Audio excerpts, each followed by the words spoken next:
លើព្រឹកឡើងស៊ីបាយតែកើសាទចេញក្រៅបញ្ហាខ្ញុំដែលដោះស្រាយខ្ញុំស្គាល់បងស្គាល់ប្អូនចេះដឹងកូនឪពុកម្ដាយឬឆ្នាំមុនថ្ងៃនេះអរខ្ញុំគិតចេញចលាយមិនចាប់ឆាគ្មានរឿងអីដែលត្រូវស្ដាយបញ្ហាធំក៏ប៉ុណ្ណាក៏ខ្ញុំមិនសម្រាយមិនចូលចិត្តកាច់កង់វេរទេរតាយអ្នកកុំភ័យគឺខ្ញុំល្បី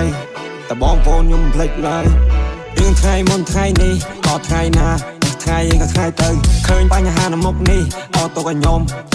បំបាយផ្លូវឃើញខ្ញុំធ្វើផ្លាយពាក់ចម្លែកទេព្រោះខ្ញុំជាអ្នកទៅពួកយើងមានម្នាក់បាយពេលខ្លះក៏ហែបពេលខ្លះក៏ចង់វាយទៅរឿងខ្លាចខ្ញុំមិនចង់ឃើញតែបាយជាលោតចំកណ្ដាលមុំ